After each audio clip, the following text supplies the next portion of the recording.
Okay, in this segment, in this part, I really want to do just a word study on the wicked priest. And I would tell you, I did a word search through the scriptures, and I see no such thing as wicked priest in all of scriptures, which I don't recall ever reading something. Maybe there would be in a translation somebody using wicked priest or something similar, but I don't recall seeing it. Wicked priest is primarily identified here and used. I've heard it used so many times in commentaries about the Dead Sea Scrolls that I assumed it would be maybe more prevalent than I'm finding it in Dead Sea Scrolls. And I'm really a couple things I want to clarify from previous parts that I did. First of all, I know the last prophet was Malachi, not Micah. According to the Pharisees, prophecy would have ended with Malachi, the last of the prophets, not Micah. So forgive me for that. And then when I'm dealing with the teacher of righteousness, I think the teacher of righteousness is much larger than these Dead Sea Scrolls. When we get to the wicked priest, however, there does seem to be, if we go back to this time of the community, the time frame that we discussed in the chronology from 175 forward, where we had a priest sitting in the role of high priest that didn't belong there. They would be illegitimate priests, and really, they sat there from that time forward, and will have for the rest of the time from 175 BC to the destruction of the temple in 68 or 70 AD. So, what I have heard so many people when they make comments on the Dead Sea Scroll, and when they frame up the teacher of righteousness and the wicked priest, they're always juxtaposing them against each other. But in almost every commentary, they're juxtaposing the wicked priest against a person of the teacher of righteousness, like it's the founder of righteousness, rather than juxtaposing the wicked priest against Messiah, the wicked priest against the teacher of righteousness throughout all scripture. So, so in the part I did where I looked at the teacher of righteousness, I didn't really just frame that down to the Dead Sea Scrolls, but here when we're dealing with the wicked priest, we kind of are left to do that. Because it seems that the wicked priest arose during this period of time. The use of the terminology appears to be related to this period of time that we have the community and these illegitimate priests serving. So it does seem that we have the wicked priest that appears in the Dead Sea Scrolls as he is opposed to the community and the teacher of righteousness, which would be Messiah, in my opinion.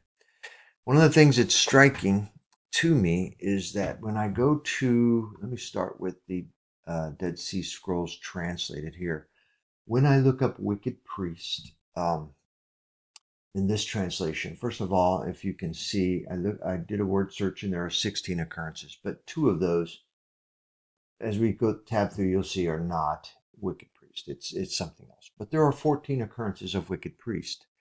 8 of them occur in forwards and commentaries. So more than half of everything we have in the Dead Sea Scrolls is found in the commentaries of the authors. 6 occurred in in the Dead Sea Scrolls in this translation, and they were all in the Habakkuk Pesher, or the Habakkuk commentaries. When I go to the complete Dead Sea Scrolls and look up the wicked priest, well, when we got here, it gives us 46. But 27 of those occurrences are in the foreword and introduction, and 12 of them are in this book has an index at the end. 12 of them are in that index. So 39 of the 46 are found in that index. 6 are found in the Habakkuk Pesher. And then there is one more occurrence in the Psalms Pesher, which probably has its equivalents in the Dead Sea Scrolls translated, but I didn't look it up because it really doesn't pertain. So we're looking for, I'm going to go back to the Dead Sea Scrolls translated, and we're going to just see what all is happening, what they're telling us, both in the commentaries and in the Dead Sea Scrolls, the Habakkuk Pesher itself. So let's get started here. Let's go to the first occurrence. And we have here in the introduction on page, gosh, what is that? What page that is? But we have in the second theory of the introduction, where it's reading, the second theory is maintaining the 50s by J.L. Teacher. Okay, where they are, this is almost ridiculous in my opinion. It's not just in this book, but some people proposed identities in the in the 50s that were things such as the teacher of righteousness being Jesus with the wicked priest being Paul, or the teacher of righteousness being John the Baptist with the wicked priest being Jesus of Nazareth, and the teacher of righteousness being the apostle James and the wicked priest Ananias, and the man of lies Paul. Okay, which by the way, we are going to do a quick study on the man of lies too, because at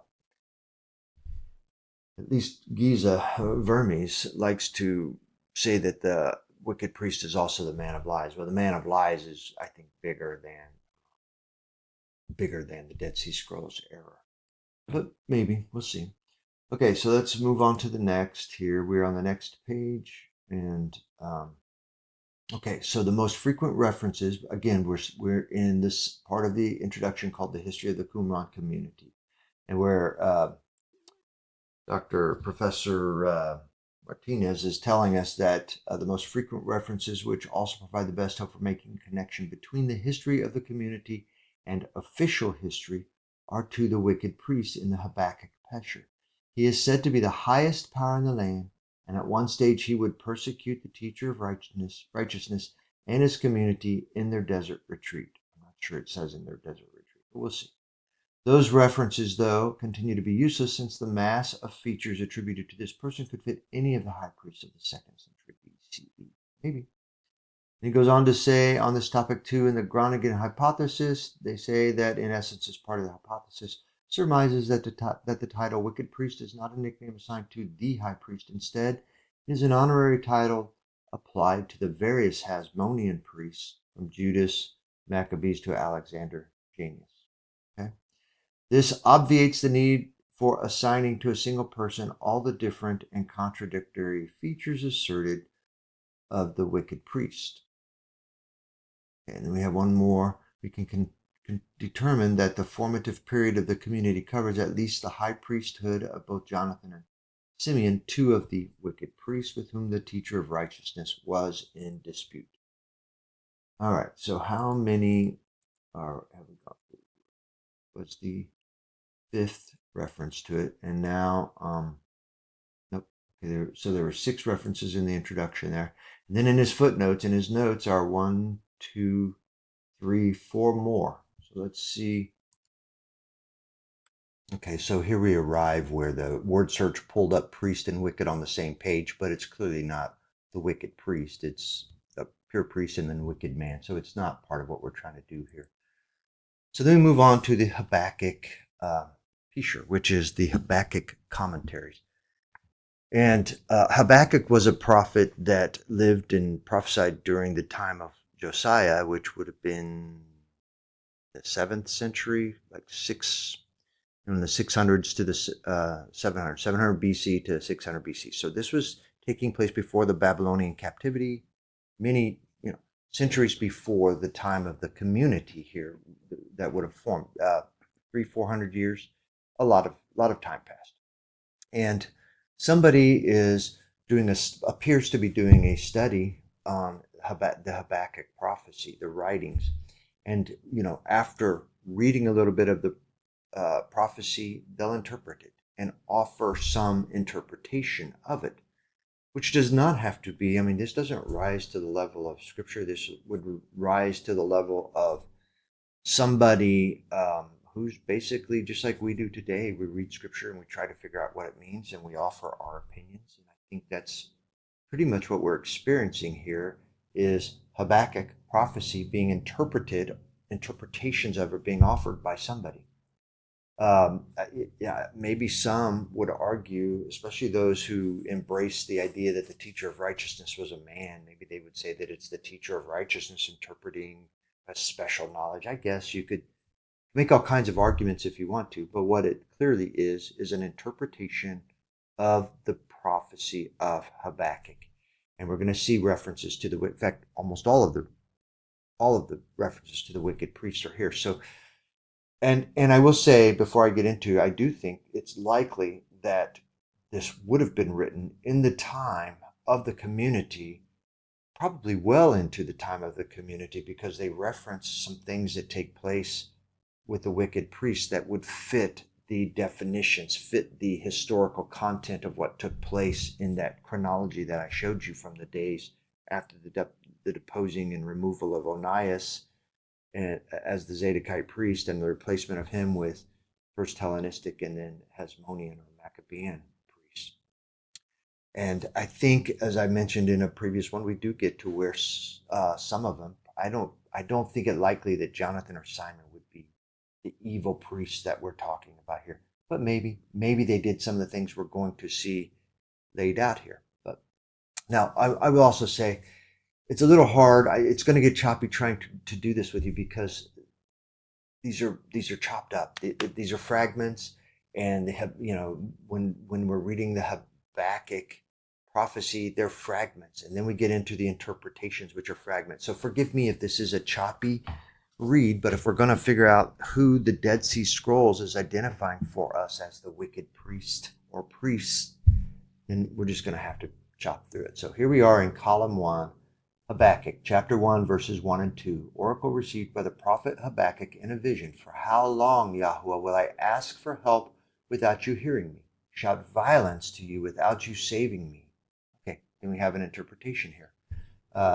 Interpretation of this concerns the beginning of the final generation. Some would argue then that the people of the community are thinking that we're dealing with the final generation, but that he was dealing with the final generation, but it doesn't have to be, because there is a final generation before Yahweh comes back. So you could read that in, as you could read most of this in, but it doesn't have to be. The interpreter does not have to be interpreting this for his time. Okay, let's move on to verse 3. Upon them, chopped up, blank, will shout against, verse 5. Then Habakkuk, you know what, maybe that 3 and 4 would have been part of the interpretation, but we can't really make anything out because it's too fragmented. Here we are in Habakkuk chapter 1, verse 3a. Why do you make me see misdeeds and show me toil? Blank. Then apparently, then we have an interpretation following that. The interpretation of God with persecution and broil. Okay. Then we go on to Habakkuk 3b. There, obviously, that's fragmented and not readable. Habakkuk chapter 1, 3b. You set violence and destruction in front of me, and brawls occur and quarrels arise. Blank. Fragmented. Here we get to the interpretation. It's fragmented. Blank. Spoils and brawls. Blank. Argument. And they think destruction. Blank. So it's too fragmented of a interpretation again. Now we get to Habakkuk 1, 4a. For the law falls into abeyance. And then we have the interpretation that they have rejected the law of Elohim. Okay. Then we have Habakkuk 1, 4b, c. And justice does not emerge as the winner, for the evildoer costs the upright man. Then we go back into an interpretation. The evildoer is the wicked priest, and the upright man is the teacher of righteousness.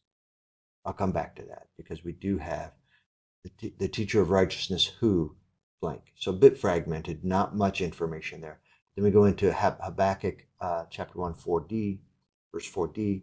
This is why justice emerges distorted. And then we have an interpretation, blank and not. So let's go back up to the interpretation of here, where this interpreter offers the evildoer as the wicked priest, and the upright man is the teacher of righteousness. Well, clearly, if Habakkuk happened 4 centuries before, let's just say 300 years, make it easy. Even though that's not the right number, we'll just use that. It happens 300 years before. So clearly Habakkuk unless he's prophesying, isn't necessarily referring to wicked priests in the days of the community or the teacher of righteousness as of a man who's occupying the position of the founder of this community. It wouldn't have been, but that's how that's being interpreted by this whoever's interpreting that. The evildoer is the wicked priest. So clearly they think that the wicked priest is doing evil, and the upright man is the teacher of righteousness, who could be, in this interpretation, it could be a man, it could be a founder, but it also yet could be the Messiah, who is identified in Joel and others passage in Scripture as the teacher, our teacher of righteousness, our teacher, and in Joel, our teacher of righteousness. Okay, so let's move on to the next occurrence of wicked priest, and here we are in column 8, and I think we must be in. Okay, actually, it starts off with an interpretation. Its interpretation concerns all observing the law in the house of Judah, whom Elohim will free from punishment on account of their deeds, of their loyalty to the teacher of righteousness. Okay, so here we are interpreting. Now I'm going to go ahead and address this teacher of righteousness too, because that's my point in this, is to juxtapose the wicked priest and the teacher of righteousness as it's being pulled together as if they are compatriots of the same time, peers of the same group, a man and a wicked priest being peers. So in this interpretation, it's saying God will free from punishment on account of their deeds and their loyalty to the teacher of righteousness. So it could be saying that the idea is that the house of Judah is being loyal to the teacher of righteousness, the founder of the community. But it is much more likely that in his interpretation, he's saying God will free men from the house of Judah on account of their deeds and their loyalty to the teacher of righteousness. The teacher of righteousness being the teacher of righteousness of Joel, the Messiah. That seems much more obvious of an interpretation of who the teacher of righteousness would be here. So then he moves on to Habakkuk chapter 2, verses 5 through 6. Surely wealth will corrupt the boaster, and one who distends his jaw like the abyss and is greedy as death will not be restrained. All the nations ally against him. All the peoples collaborate against him. Are they not all perhaps going to chant verses against him, explaining riddles at his expense? They shall say, Ah, one who amasses the wealth of others, how long will he load himself with debts? Blank. And then we go into the interpretation of the commenter. Its interpretation concerns the wicked priest. So he's taking all of this information where he's talking about wealth is corrupting the boaster who distends his jaw, etc. So this guy is the wicked priest who is called by the name of loyalty at the start of his office. However, when he ruled over Israel, his heart became conceited. He deserted God and betrayed the laws for the sake of riches, and he stole and hoarded the wealth from the brutal men who had rebelled against Elohim. And he seized public money, incurring additional serious sin. And he performed repulsive acts of every type of filthy licentiousness. Okay, so clearly whoever is interpreting here, this commenter, doesn't care much for the wicked priest. But let's look at how he defines this wicked priest. First of all, he says it appears that whoever it is starts in loyalty. Loyalty to what? Loyalty to Torah? Loyalty to the teacher of righteousness? Well, if you go back up to early up here, we're talking about loyalty to the teacher of righteousness. So let's say that the wicked priest starts off by the name of loyalty. So he appears to be loyal in the beginning. And who would that be? Well, I'm going to say Judas was not a priest, so we don't really have to include Judas Maccabees. Jonathan stepped into that role. Would we include Jonathan in wickedness? I don't know. He's wrongly stepped into the office, but is he called by the name of loyalty at the start of his office? Because he was fighting for the people, fighting for Torah, fighting for Israel against Greece at that time, and the obvious attempt to stamp out Torah and stamp out everything Israel, everything the remnant, the faithful remnant. Then he goes on to say, however, when he ruled over Israel, his heart became conceited.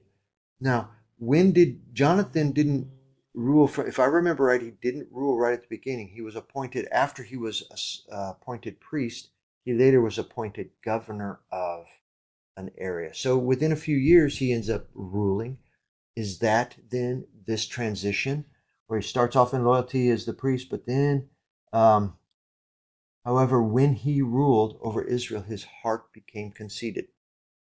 So let's just say the wicked priest was Jonathan. You could take that because he maybe started out at in the beginning as loyal, but then when he ruled, his heart became conceited and he deserted God and betrayed the laws for the sake of riches. Maybe. If you want to take this wicked priest to be one of them and you want to assign one of the various priests and you want to assign it to Jonathan, he could fit that because he started off loyal and then ruled, and but then we don't know that he became conceited in the rest. We don't know. But Simon stepped in. Now Simon stepped in and as the high priest, and then was within a few years, and I think he was also appointed ruler at the immediately. But later, all of these things were assigned to him as hereditary, his rulership and his priesthood. So, if you wanted to assign it to Simon, if you're just going to assign the designation wicked priest according to this interpretation, if you want to assign it to just one of them, you could assign it to Simon then, saying he started off well, but he was given to rule, and then he also became conceited and deserted God and betrayed his office. Maybe, maybe. And then if you want to assign it to any of the following ones, Hyrcanus, Aristobulus. Maybe if you're going to try to appoint to any one of them individually, then as they've said in the various commentaries, it gets hard to assign one of the features, even in this interpretation here, to all of the priests that sat from Jonathan forward to Alexander Jannaeus.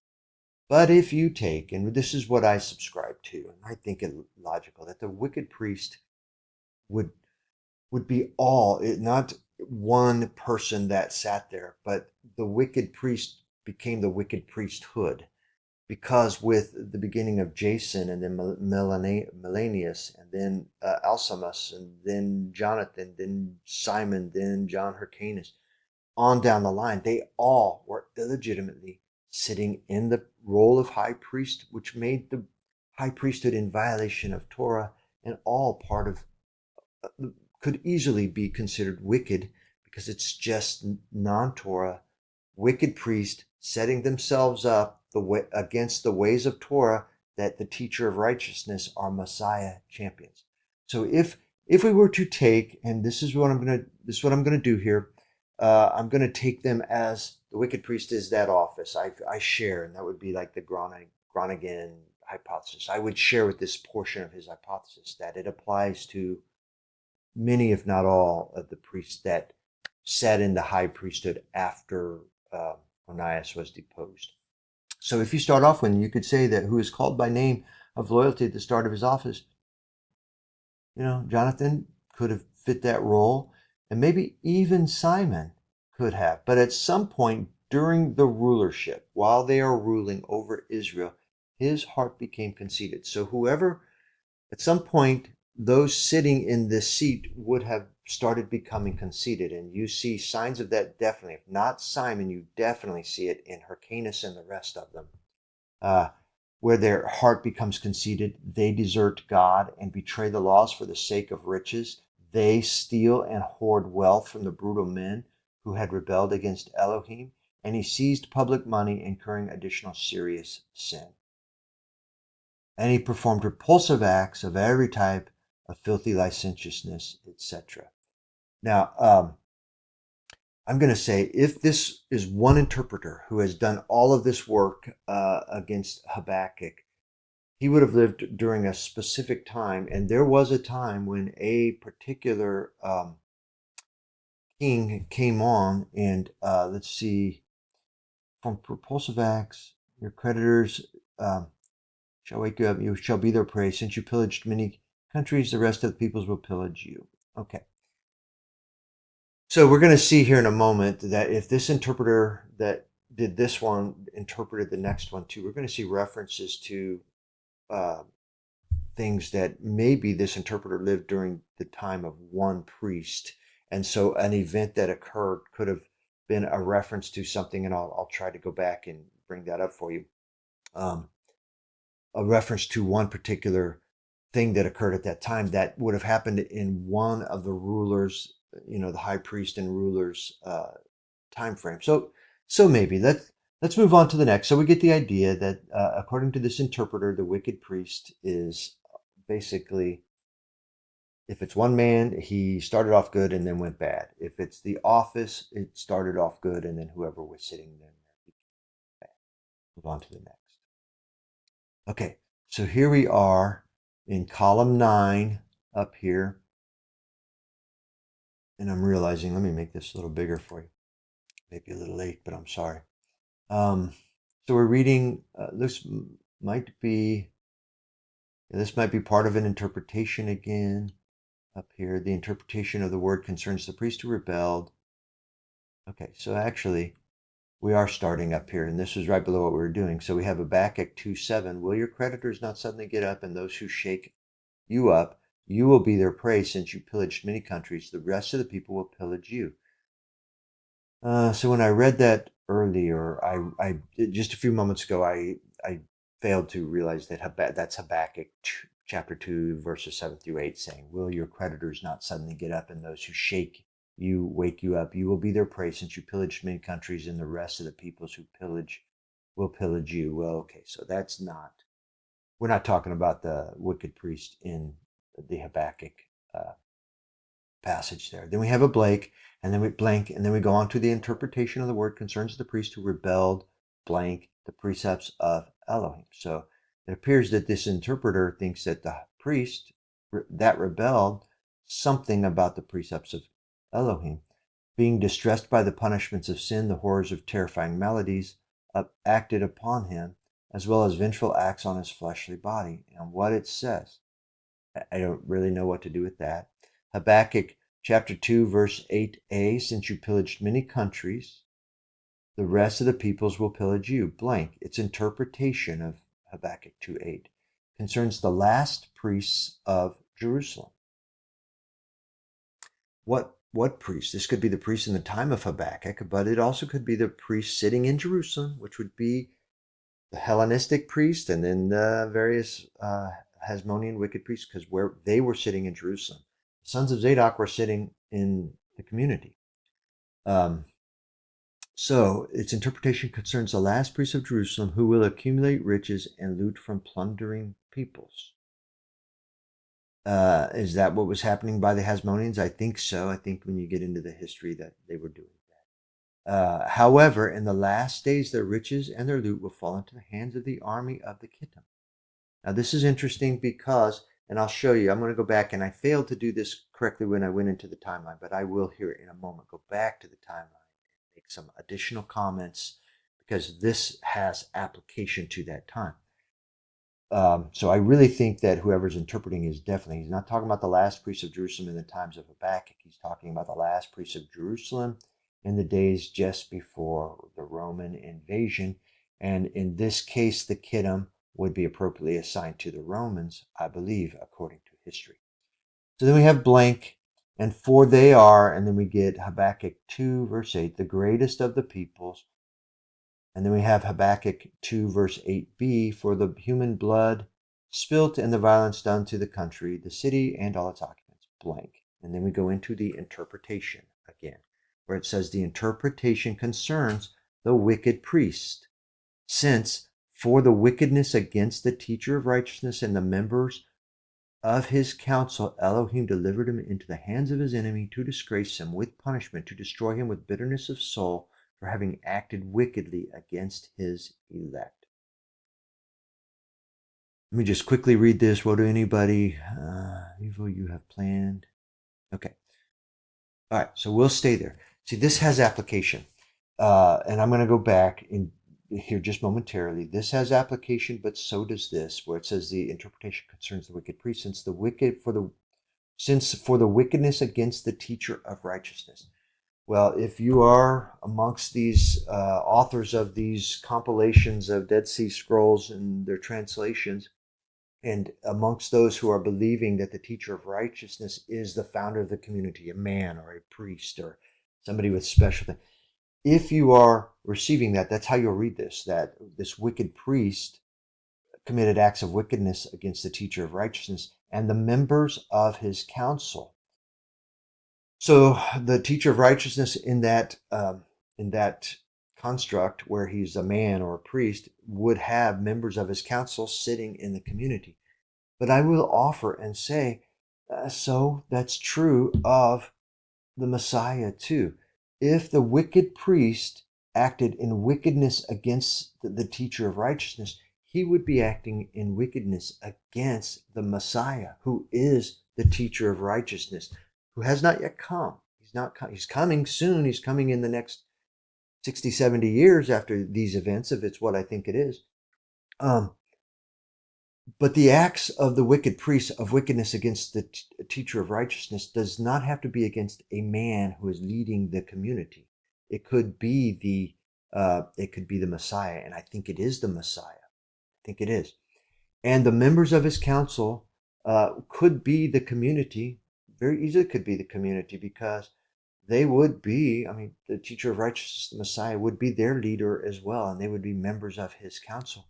But also members of if you take the larger picture, members of the council of the teacher of righteous are those who listen to him, those who hear the Messiah, the teacher of righteousness, and become believers.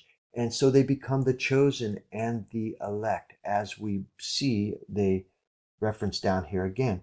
So, so wickedness against the teacher of righteousness and the members of his council. Elohim delivered him, this wicked priest, into the hands of the enemies to disgrace him with punishment, to destroy him with bitterness of soul for having acted wickedly against his elect.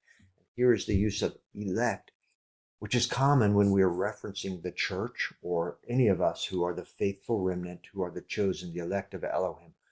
Elohim, who listen to the teacher of righteousness, who listen to the Messiah, who listen to the teacher. All of that fits the narrative of the teacher of righteousness as the Messiah, and not a man operating in that community at the time. Now, I will also say that the wicked priest, where in the previous version it could fit the entire role of wicked priest, it sure looks like in this interpretation he's referring to things that happened against one particular wicked priest. And let me pause here and go back to the chronology and show you what I mean.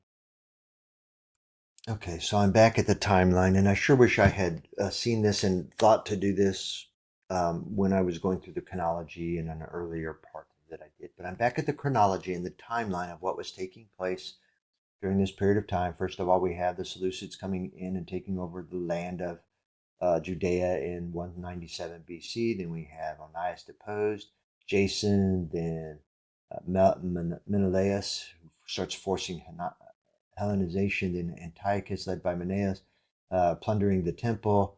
And then when he went back to try to conquer the Ptolemies in the south, he's thwarted by and he backs down from the Romans in the ships of the Kittim in a second campaign against Egypt. Then he returns home and persecutes the Jews, the people of the land, in earnest for everything related to their Jewish religion and practice under threat of death. And then we have, because this is the period of time where horrible things are happening that we see described in the Maccabees, so we have the rise of the Maccabees. First, the father of Judas, and then Judas himself in 167 coming up and leading a rebellion, having success.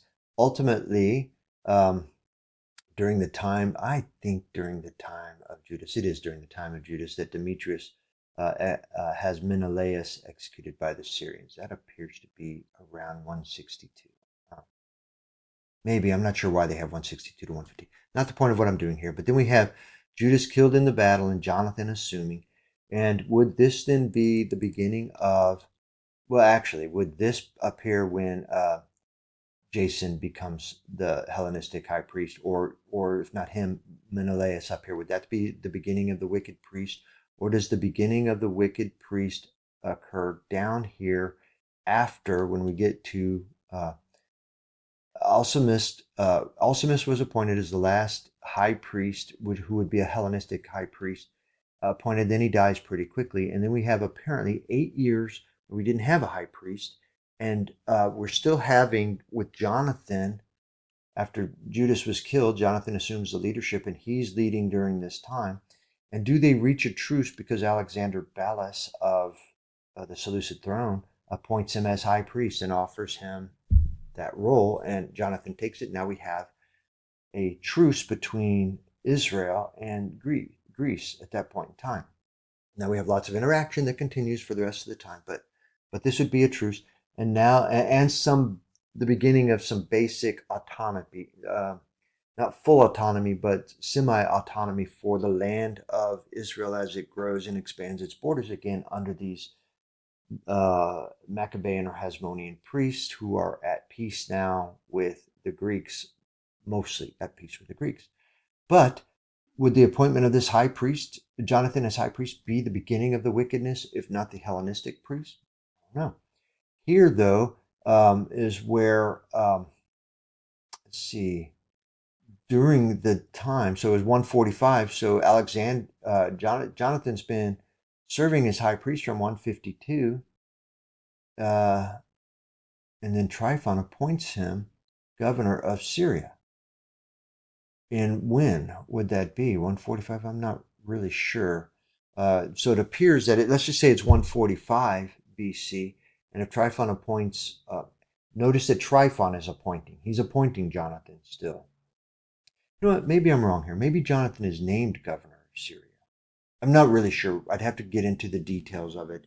But let's just say that irrespective, Jonathan ends up being governor of Syria, which is a form of leadership, reign.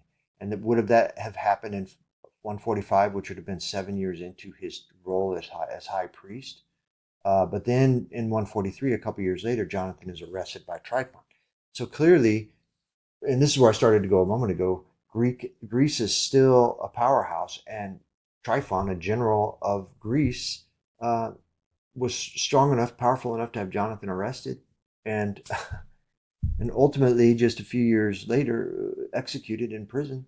So the Greeks, while we had some semi-autonomy, the Greeks were still operating in the land and exerting pressure, exerting influence, exerting some forms of control during that period of time. And then we have Simon stepping in and taking over as ethnarch, which would be ruler. This is the beginning of the high priest, priest and king. And then Simon's titles in 140 BC would be confirmed as hereditary foundation of the Maccabean or Hasmonean dynasty. So is Jonathan the beginning? And if not Jonathan, Simon. This is part of the conversation that if the wicked priest is one man, could it be Jonathan? Could it be Simon? Or if it's in some uses, is it the whole combination of Jonathan, or maybe even earlier than Jonathan, on down through not just Simon, but then John Hyrcanus and Aristobulus the First, etc. But I return here, and I'm repeating things, and I'm sorry. Here's the real reason that I went back to this, because while in the first interpretation, I think we were dealing most likely with the office of high priesthood, which was wicked and started off good, which I would say if it starts off loyal, it almost can't be the Hellenistic priest because they started off bad from the beginning. But I would say Jonathan likely started off as good. So maybe this lends itself to the idea that the wicked priesthood, if it's the office of this priest, it would begin with Jonathan, who starts off good and had led the rebellion against Greece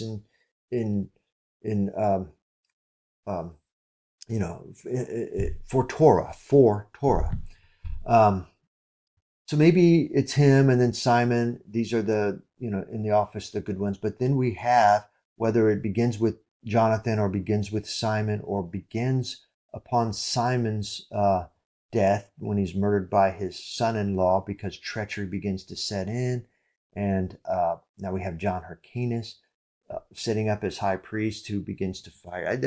With John Hyrcanus, there's history. You could see it. They just begin to become everything we saw described in that first definition of the wicked priest. They started off good and loyal to the teacher of righteousness, but ended up through wealth and greed into other things, become licentious and all kinds of problems, and that's describing John Hyrcanus. It's describing Aristobulus. It's describing Alexander Jannaeus. It's describing Alexandra when Alexander Jannaeus, he dies somehow. What, I'm not sure how he dies, but he dies, and the next to step into the high priesthood is a woman. Even I guess widow of a Jannaeus is made queen.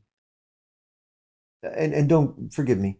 I didn't study this. I would have to go back and look at this and see exactly how this plays out. Maybe Alexandra was just made queen upon his death, and it seems like I remember that her son stepped into the role of priesthood, because I don't think a woman could serve as high priest, where a woman maybe could serve as queen. That's probably what's happening. But I'd have to go read, and I'm not trying to be.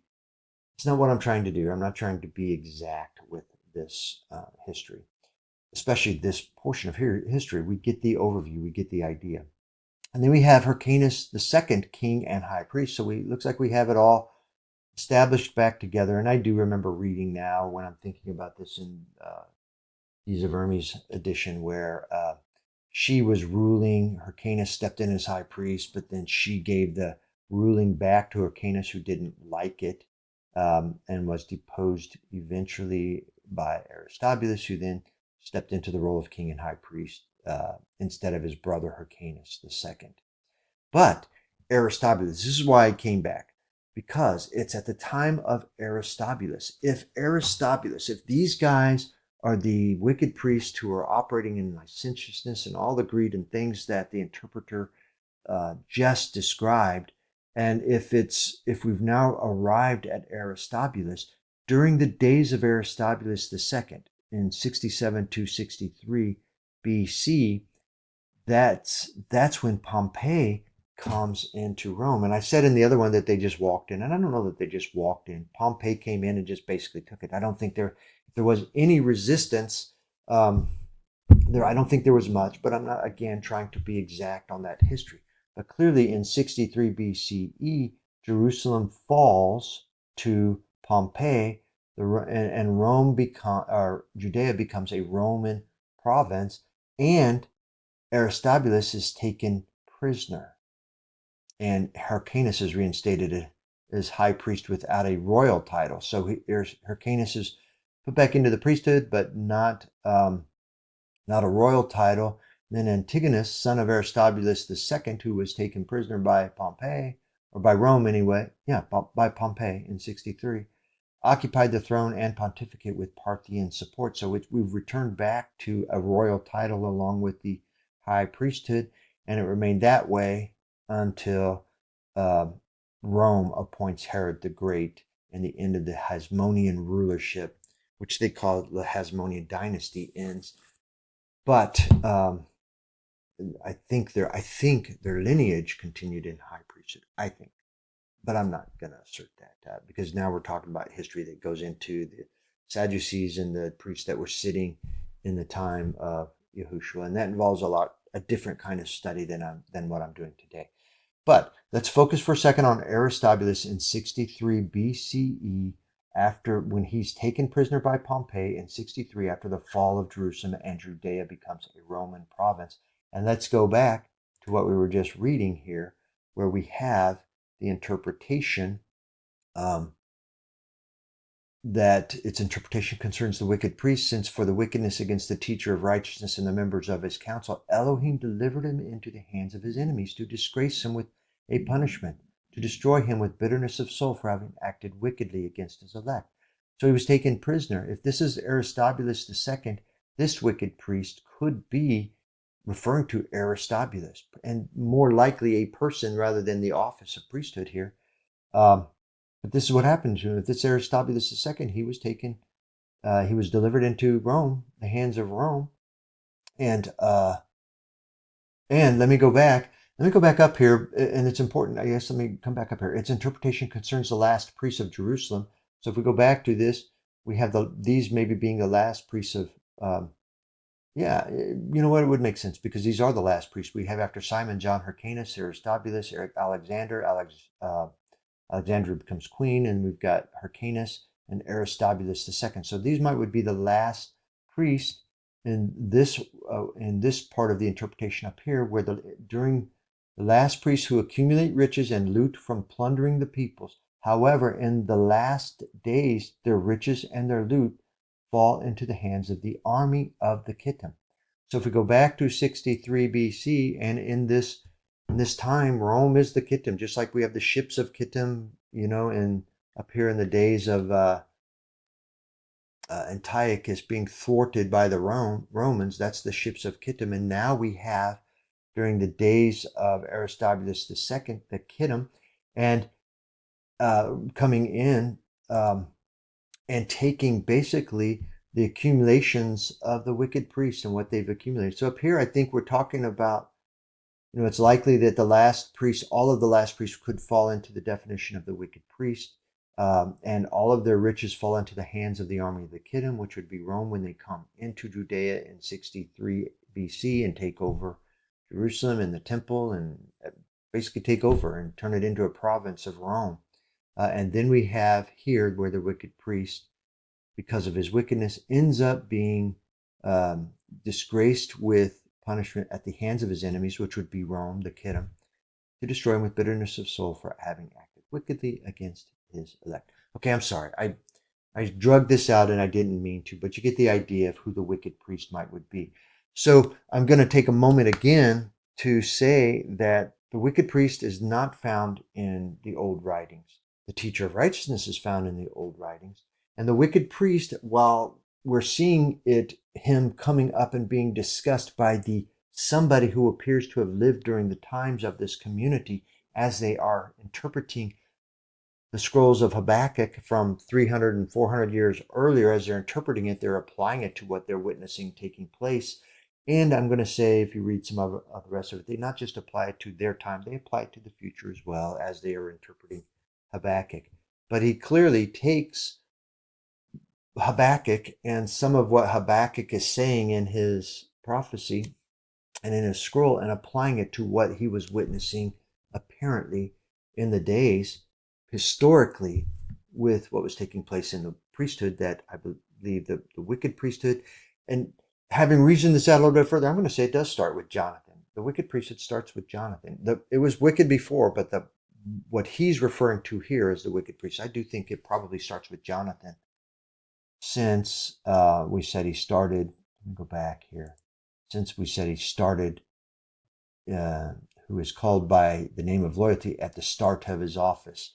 And I think that would have to be Jonathan. So this wicked priest probably does not include the Hellenistic priest, but does include all of from Jonathan forward, the Hasmonean dynasty. All right, so let's move on to the next. So here we are. We're still in Habakkuk, because all of these are Habakkuk. That's all right. So we've got Habakkuk. I'm up here, if you can see. Habakkuk chapter 2, verse 14. For the earth will become full of the knowledge of Yahweh's glory, just as water fills the sea. That didn't happen in this interpreter's time. It hasn't happened in our time. It's never happened. It is yet to come. This is yet a future event that Habakkuk is talking about. It's going to occur when Yahushua comes back. And I will say, where historically I have thought definitely it happens during that 1,000 years. Well, I'm not sure that it maybe isn't quite fulfilled during that 1,000 years, and actually is what is the fulfillment once the 1,000 years is over. More to be determined on that, because of what I've been reading in the War Scroll and some of these other things, and having to relook at everything, the paradigm I've created related to this 1,000-year period of time, and the timing of I don't really doubt the timing of the resurrection prior to the first resurrection, prior to this 1,000 years, or the second resurrection afterwards. But I am reevaluating everything that I've understood to be the conditions on earth during that 1,000 years, which I have always understood to be the nations of the earth have been turned over to Yahushua, and who rules with a rod of iron. And maybe, but I guess I always perceived that if Yahushua is ruling with a rod of iron and the nations are his nations now, that they would be abiding, not in rebellion, but in obedience, following him. But now I'm learning through the War Scroll and now realizing just what this truly means, this Gog and Magog war that takes place after the millennial period when they march on Israel, who's been residing in peace during that 1,000 years. And they march on Israel, and we have a war. Then we go back to Ezekiel 38 and 39, and it's the Gog and Magog war. And so clearly, the peoples of the Gentiles, the lands to the north, Gog and Magog in Egypt, in my opinion, and Rome, and just throughout the world that were not part of the New Jerusalem, this 1,300 to 1,500 square mile city, square mile up, down, sideways, lengthwise city. Everybody outside ultimately ends up rebelling against Yahushua again. So that has me pondering, and as I go through and continue to read the old writings again, I'll be looking at it all from a different perspective, that this is not necessarily just what happens during that 1,000 years. It's not necessarily what I have perceived, and I need to see how I read it again with some new understandings. Okay. So, but then he interprets that, and he says, blank interpretation of the word 16 in his return, blank deceit. Afterwards, knowledge will be revealed to them as plentiful as water in the sea. Now, are we talking this time as knowledge is becoming plentiful, or are we again talking about during the 1,000-year reign, or are we talking about afterwards? Doesn't really, I got to stop because that's not the purpose of this video, is it? I'm sorry. Woe to anyone making his companion drunk. So this is Habakkuk chapter 2, verse 15. Going back to the Habakkuk scroll. Woe to anybody making his companion drunk, spilling out his anger. He even makes him drunk to look at their festivals. Blank. Okay, so it's interpretation again. He's this interpreter, this commentator. Again, if it's the same guy who commented earlier, would be living during these times of Hasmonean priests. So here he is interpreting. Its interpretation concerns the wicked priests who pursued the teacher of righteousness to consume him with ferocity of his anger in the place of banishment in festival time during the rest of the Day of Atonement. He paraded in front of them to consume them and make them fall on the day of fasting, the Sabbath of their rest. All right, that's interesting because it's, if this is the role of the Hasmoneans, is that if that's the wicked priest, so in large, they would be pursuing the teacher of righteousness, which could be a man. I mean, you could read this as a man more easily than you can some of the others, where this teacher of righteousness would have been pursued by the office of the Hasmonean priesthood, or he could be thinking of one of the priests, like we were just talking about, Aristobulus II, who, in a particular event that occurred, pursued the teacher of righteousness to consume him with ferocity of his anger in the place of his banishment in festival time. So it could be a man again, but I will also offer that it doesn't have to be a man, because the teacher of righteousness, if it's the Messiah and the community is the faithful remnant, they are the teacher of righteousness. Righteousness is the Messiah's remnant, not just during the days of the community, but as it has always been. They've always been Elohim's remnant. And in this context, the teacher of righteousness could be the Messiah, could be Messiah in his role of Elohim. You could take it a lot of different ways, but whoever this wicked priest is, they're saying that he pursued the teacher of righteousness to consume him with the ferocity of his anger in his place of banishment in festival time during the wicked Day of Atonement. So it appears that whoever this wicked priest is went out at a period of time where it was difficult for the faithful, because they're trying to honor the Moedim and the festivals, the Day of Atonement, when they're supposed to be fasting on that day and making themselves sorrowful. So he paraded in front of them to consume them and make them fall on the day of fasting, the Sabbath of the rest. This sounds like the Day of Atonement. So it sounds like something that this wicked priest was doing to provoke the community. And maybe he's saying the teacher of righteousness, and maybe this is a person. Maybe he is referring to a person. I don't know. That's what others would suggest, and this might be one of the stronger passages to lead you to that idea. But it could also just be the wicked priest going out before the community to provoke them and parade in front of them on the day of their rest. Okay. Let's move on to the next one. So here we are, still in Habakkuk. In Habakkuk chapter 2, verse 17, will appall you owing to the human blood and the violence against the country, the city, and all its occupants.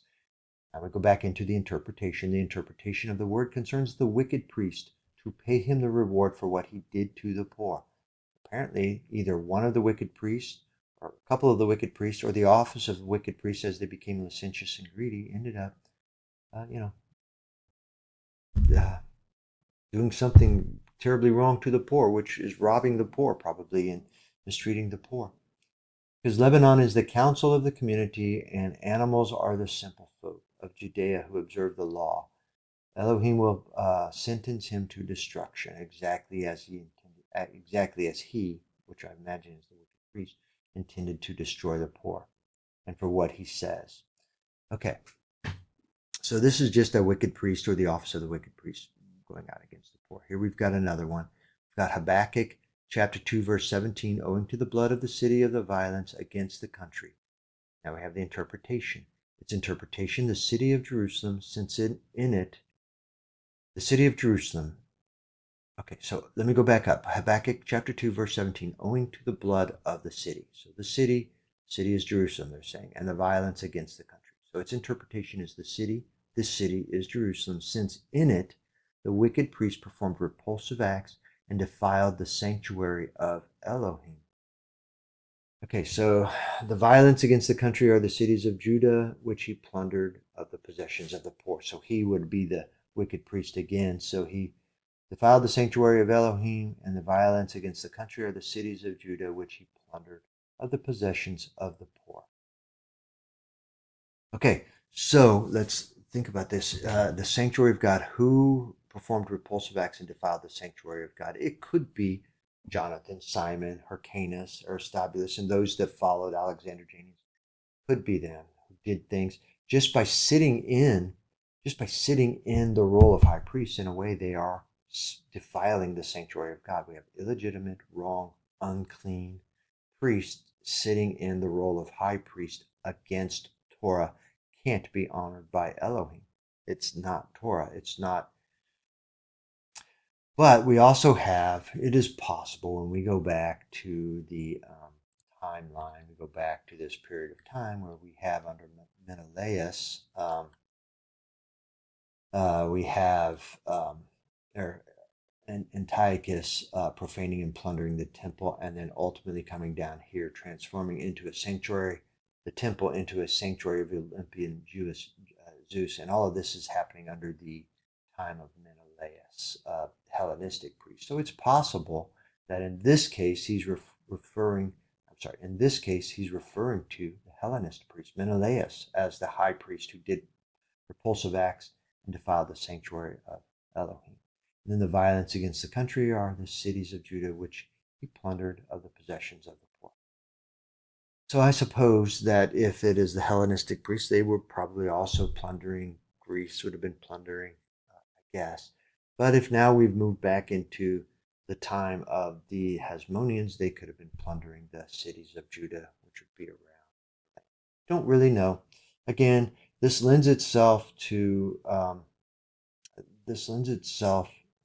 say this interpretation up here lends itself to the office of priesthood. This one down here, maybe to the office of the high priesthood under the Hasmoneans, but also maybe to a specific Hellenistic priest like Menelaus, or maybe to Hasmonean high priests like Hyrcanus or Aristobulus again. All right, I think that's the end of it. Yeah, because here we're just talking about the wicked and the priest again. Okay, so that is it in this one. I will say, if we do the same thing in the complete Dead Sea Scrolls, and let me make this smaller, and look this up, and we have one more. First of all, we have 46 occurrences. Let me go back if I didn't say this earlier, and let me pull this over here. Okay, forgive me if this is redundant. I think I might have done a little bit earlier in the video, but let me just revisit here. In the Dead Sea Scrolls translated, when I did a word search on wicked priest, um, there were 14 occurrences, 8 of them in the foreword or intro, and only 6 of them out in the scrolls themselves. And that was in the Habakkuk Pesher, and all of them within the interpretations within that document and those set of documents as it's the interpreter offering us. And I believe that interpreter would have been during the days of the community, probably. So the interpreter is offering us the wicked priest over and over again. If we go to the complete Dead Sea Scrolls, which I've just turned to and I'm going to do a quick word search, pulled up 46. I don't know that all of them, I'm pretty confident when I go through I scroll through them, they would include a few that aren't wicked priests. It's priests and wicked, and just some conglomerations. But wicked priest does appear 27 of the 46 times in the forward or introductory. Then there is in the midst of the the compilation, he offers some commentaries, and during those commentaries, I believe it's the Micah commentary. I don't really know; it doesn't matter. Uh, he referenced in his commentaries the wicked priest again twice. So between those two, there are 29 references to the wicked priest. And then he has an index. And in that index, the wicked priest is included 12 more times. And sometimes he has a reference to the wicked priest and ideally, another reference to him as the man of lies. Let me see if I can pull this up real quick. The man of lies, or the scoffer, or the spouter of lies. These are 3 more offerings in his translation of what he thinks the community is offering, or the writers are offering as referencing the wicked priest, which I'll just tell you now, I don't know that I agree with that. The spouter of lies and the man of lies could be related to that, but could be related to larger prophecy than that. But the main point in the moment here is that again, we have the Habakkuk Pesher with 6 occurrences and the Psalms Pesher with 1 occurrence. Now, I thought, no, it was scoffer and man of lies. So I thought maybe it was one in the Damascus document, but when I think about it, it was the term scoffer combined with the man of lies in the Damascus document. So we had the same 6 Habakkuk Peshers, and then we have 1 Psalm Pesher. So I'm going to pause the video for just a second, go find this last Psalms Pesher, and then I will also return to where we need to be. So give me a second here. So here is one of the other commentaries I was talking about, where in Giza Vermes' commentary, not the commentary of someone from the Qumran community, but the commentary of the translator and the author of the compilation of the scrolls, where he's referencing the wicked priest here. But then we'll go to, here is the Psalm interpretation. So this is, what would it be? Not sure what Psalm he's in. Is he in? I'm not sure. But the wicked watches, we'll just read the Psalm here. The wicked watches out for the righteous and seeks to slay him. The Lord will not abandon him into his hand or let him be condemned when he is tried. So in Giza Vermes' translation, he offers an interpretation from somebody at the community who says, interpreted, this concerns the wicked priest who watched the teacher of righteousness that he might put him to death because of the ordinance and the law which he sent to him. But Elohim will not abandon him and will not let him be condemned when he is tried.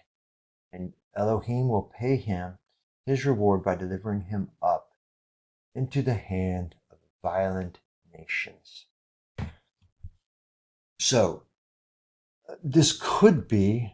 I'm not sure what to do with this. It concerns the wicked priest who watched the teacher of righteousness that he might put him to death. So it's as if this wicked priest, if it is either the office of the Hasmoneans or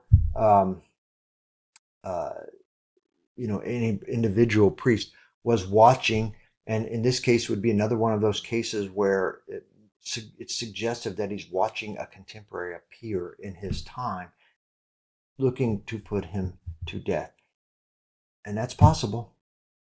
And the law which he sent to him, because of the ordinance and the law which he sent to him. Okay, so it is possible this one would fit the narrative that they're offering, that the teacher is the founder of the community, and the wicked priest is one of the priests, and they are contemporaries and peers of the time. It's possible. But I will also say, it is possible, it's possible that the wicked priesthood, if it continues on down, which it does, I think it has to, because it's not the Zadokites, again, sitting, and that's why Yahushua did not go to the priesthood in Jerusalem to receive his anointing and his baptism. He went to the community out in the country. He went to John the Baptist, went out into the desert, into Bethabara and Qumran, that area. And the wicked priests continued to sit in temple because they were not Zadokites. They were Sadducees. They were of the lineage. Who would Caiaphas be and those guys? Would they also fit into, if you're taking the wicked priests and including the whole line of all wicked priests that are sitting illegitimately in the office of high priest when they shouldn't be, making them wicked priests? Well, there is a time that that office in Caiaphas and the people of the days of Yahushua, which would be, actually during the days of, yeah, it occurs to me, Yahushua has come during the days of the community. It is possible that whoever's writing this interpretation of the Psalms is actually referring to Caiaphas or whoever the high priest was at the time of, I think it was Caiaphas, at the time of Yahushua. So because there was a time during the community, yeah, I don't know why I didn't think of this earlier. During the days of the community, the teacher of righteousness came in bodily form. That's Messiah. Messiah came during the days of the community. So it's very possible that in this case, the wicked priest is none of the Hasmoneans if they're gone, but it would be the succession of priests that continued on down and were serving in that office during the days Yahushua was walking around. And I think it was Caiaphas. I don't hold me to that. But it was the high priest sitting in office at the time who ordered and was seeking to put him to death. The Pharisees were seeking to put the literal teacher of righteousness, the Messiah, to death, literally. So the wicked priesthood was definitely watching the teacher of righteousness in order to put him to death, and the law which he sent to him. So they want to put to death the law, the teacher of righteousness, and his correct interpretation, application of Torah and the ways and witnesses of Elohim that would be in opposition to the priesthood, who's now operating in the ideas of the Sadducees and the ideas of the Pharisees, wrong doctrines and such. So, all of this fits the narrative of literally happening during the days of Yahushua, with this wicked priest being Caiaphas, whoever the high priest was sitting in the office at the time. Speculating, but it has some potential merit, as much merit as picking this out and suggesting that in the face of everything else, we have a founder of the community who is known as the teacher of righteousness that, the wicked priest is pursuing in bodily form. Okay, so let me pause here. Okay, so since man of lies and scoffer and spouter of lies are also offered up as references to the same characters, the same grouping of wicked priests and associated with them, then I want to quickly show you a little bit of information about that. So this is the index I referenced in the complete Dead Sea Scrolls. And the first time the wicked priest shows up in the index is in relationship to towns and camps. Then we have Gentiles, wicked priests coming up in relationship to Gentiles. And then we have wicked priests coming up in the Habakkuk commentary related to the teacher of righteousness. And then we have the wicked priest history. And then we have, again, related to Jesus of Nazareth. This would be commentaries, I'm sure. Wicked of priests as teacher of righteousness or wicked priest. And then we have, and this is what I came for, we see a reference to the wicked priest as a liar. So he speaks of him as as a liar. This is in relationship to priests. A scoffer is an option for a reference to the wicked priest. A spouter of lies is a reference to the wicked priest. And this is in relationship to the teacher of community. So we have liar, spouter of lies, man of lies, offered as the same wicked priest that we're talking about. Let me first go to the Dead Sea Scrolls and the Dead Sea Scrolls translated and see if I do a word search on any of these. Let me go back to the beginning and let's do Man of Lies, see if we can find anything. I think what we're going to get is a lot of noise because there's so much, it's going to pull a lot of things here. While we have 21 references, we'll see how many of them are actually just Man of Lies. I might have highlighted. I did highlight it. So here's the first Man of Lies. Close that for a second. So the first time in this edition that we're dealing with Man of Lies is during the introduction, where we have the teacher of righteousness would be, okay.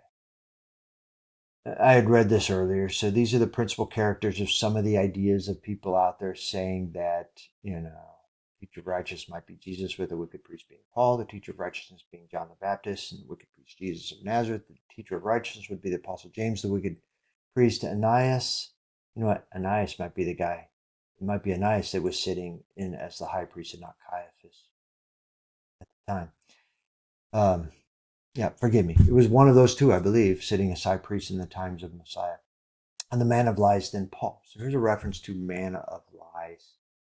But that's again in the introductions and in the commentary. Let's see if I can find anything else here. Man of lies here in the introduction again. They even tell us that the founder of the Qumran community, the teacher of righteousness, as well as the man of lies, his rival in this clash, has previously belonged to the same community. I don't think that can be true, and that man of lies is just in the commentary again. In the introduction, I mean to say. Okay, here we are in the rule of the community, but none of these are man of lies. These are just different, either word lies or just, it's pulling things that are not man of lies. Same thing in the rule of the community fragments. Here we are in the rules fragments, but no man of lies there. Here's man of lies in the Damascus document, where we are talking about in the Damascus document. I'll just read starting here at verse 13 that it reads like this: and neither for them nor their families shall there be a part in the house of the law, blank. And from the day of the gathering in of the unique teacher until the destruction of the men of war who turned back with the man of lies, there shall be about 40 years.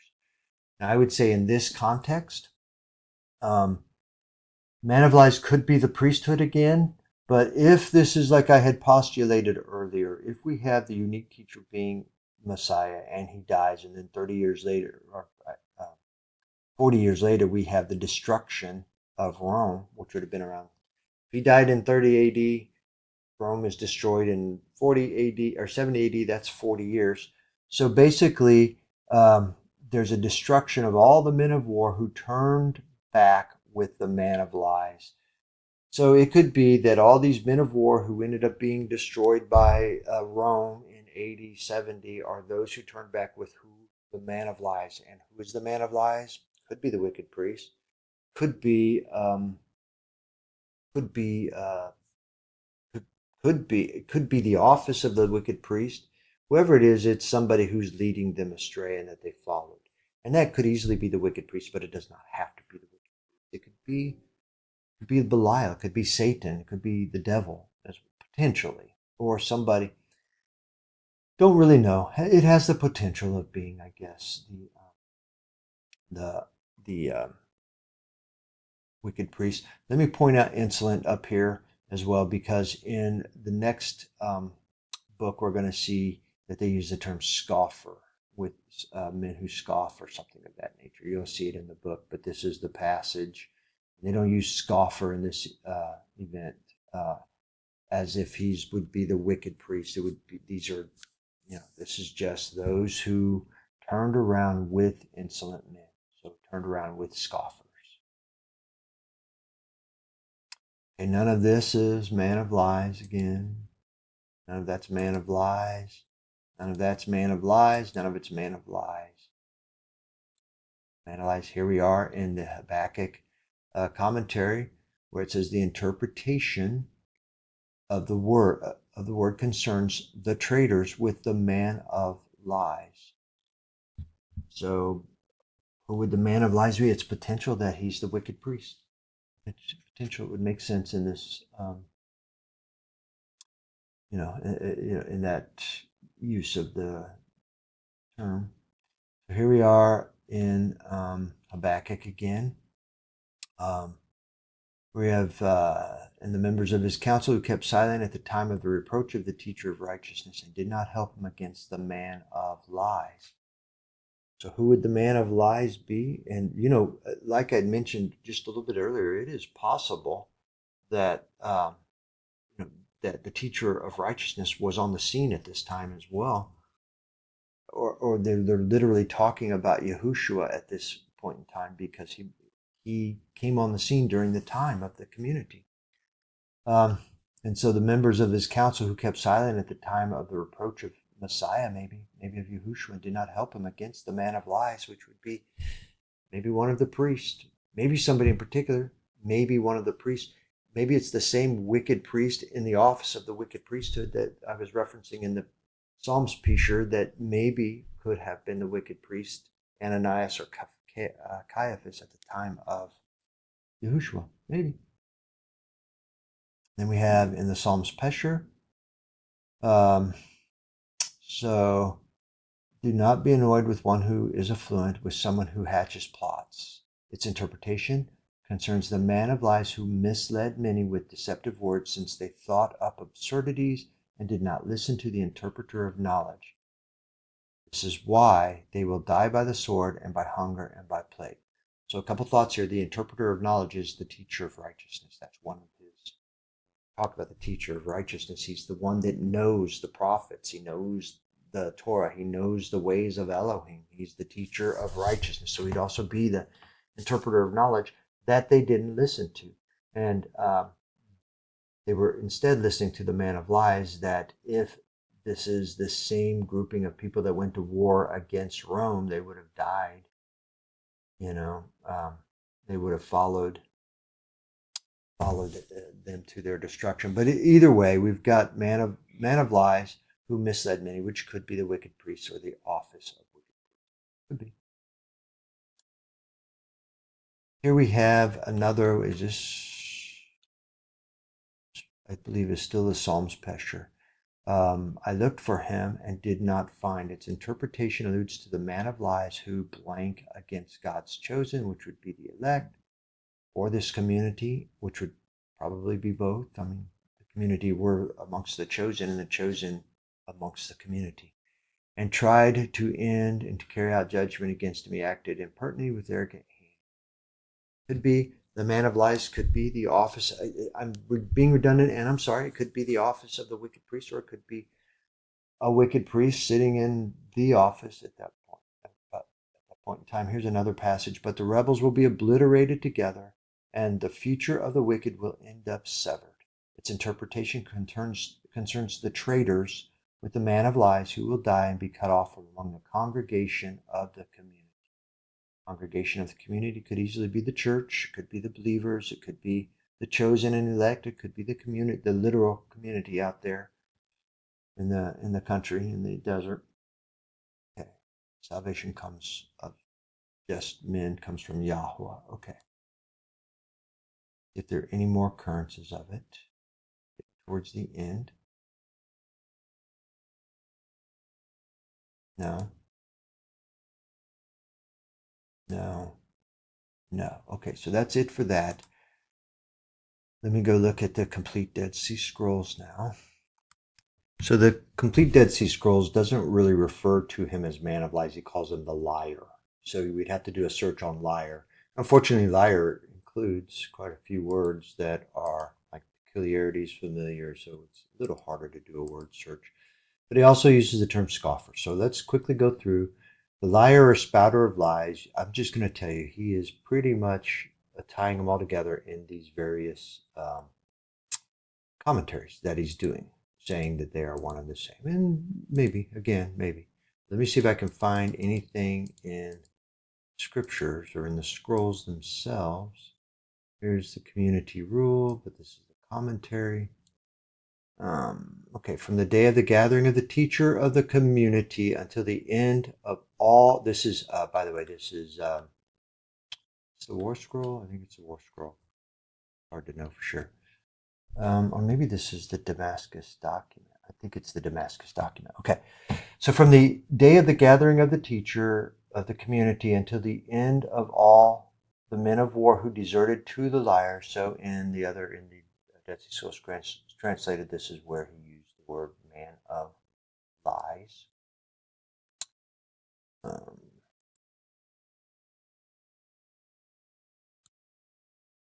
Okay, interpretation.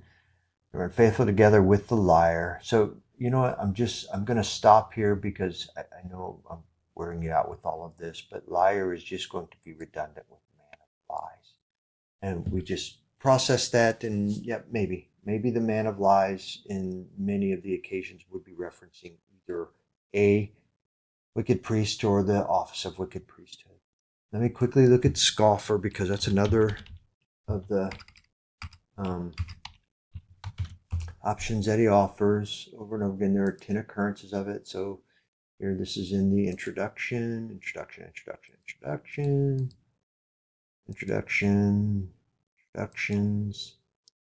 Okay, so what is this? This is one, I think this would be one of the hymns referencing scoffers who have gnashed their teeth. So that's not related to our wicked priest.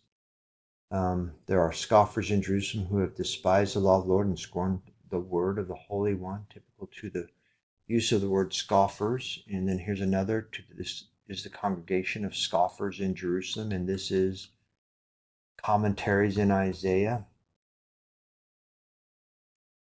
All right, so we're really not going to get help there. I'm going to end it here because I think we've made work of the wicked priest, and I think that it seems likely that the wicked priest does refer to, in some cases, the office of wicked priest. In other cases, it seems to be referring to one particular wicked priest within the context of it. And new to me today, just as I was doing this study, is the idea that we have some wicked priests sitting in the times of Yahushua walking the earth in the form of Caiaphas and Ananias, those sitting in the office of high priesthood illegally because they continued it. Even though the Hasmonean were no longer ruling, they continued to, illegitimate priests continued to sit in the role of high priest. So with that, I'll end this particular study on the wicked priests and who they might be identified as. Thank you.